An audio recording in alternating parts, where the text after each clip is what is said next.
Hi, everyone, and welcome to another episode of the STEM's Monthly Minute. Each month, we share a short update focused on the practical topics that can support patient care and strengthen our EMS system across Allegheny, Cattaraugus, and Chautauqua counties. Over the last 2 months, we've talked about structured handoff reports using MIST and the importance of vital signs trends. Today, we build on that by focusing on PCR narratives and how to clearly tell the story of your patient. Why this matters. Your PCR narrative is more than documentation, it is a clinical story of the call. It explains what you saw, what you did, and how the patient responded. It supports continuity of care, quality improvement, and reimbursement, and it reflects professionalism of EMS providers across our region. A clear narrative allows someone who was not on the call to understand exactly what happened. What makes a strong narrative? A strong PCR narrative should answer 3 basic questions. What did you find? What did you do? And what happened next? If your narrative clearly answers those 3 questions, you are on the right track. Start with the big picture. Begin with a clear opening statement that sets the scene. For example, EMS responded to a 68-year-old male with complaints of chest pain that began approximately 1 hour prior to arrival. This gives immediate context and helps frame the rest of the narrative. Avoid starting with minor details. Lead with what matters most. Include key assessment findings. Next, include relevant assessment findings, both positive and negative. For example, patient reports pressure like chest pain radiating to left arm, denies shortness of breath, skin pale, and diaphoretic. Focus on information that supports clinical decision making. This is not about documenting everything. It is about documenting what matters. Show the trend. As we discussed last month, trends are important. Include changes in vital signs or patient condition over time.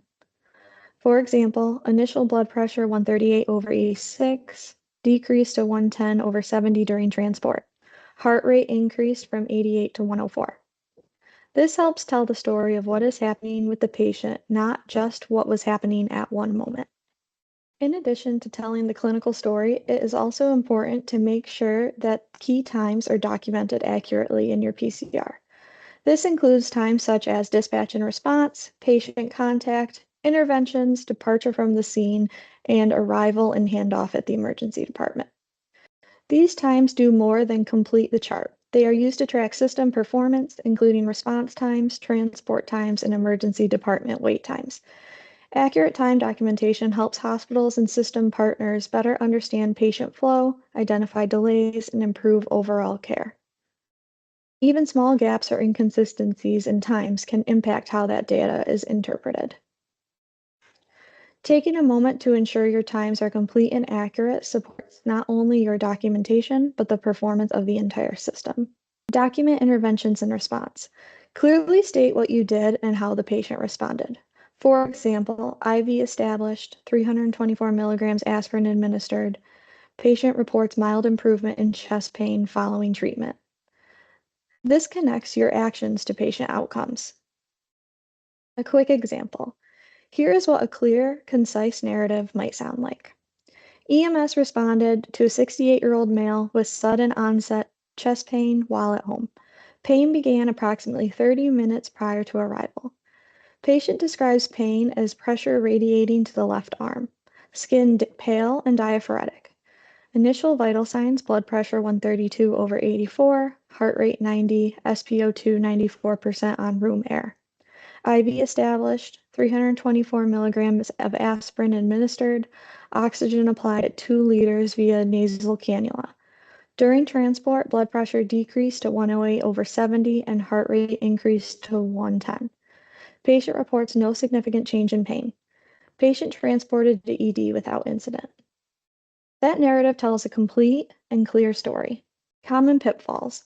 A few common issues we see include narratives that read like a list of tasks instead of a clinical story, missing key details such as onset or patient response, overly long narratives that include unnecessary information, lack of trends or changes in patient condition, or incomplete and inconsistent time documentation. Keeping your narrative focused and structured helps avoid these issues.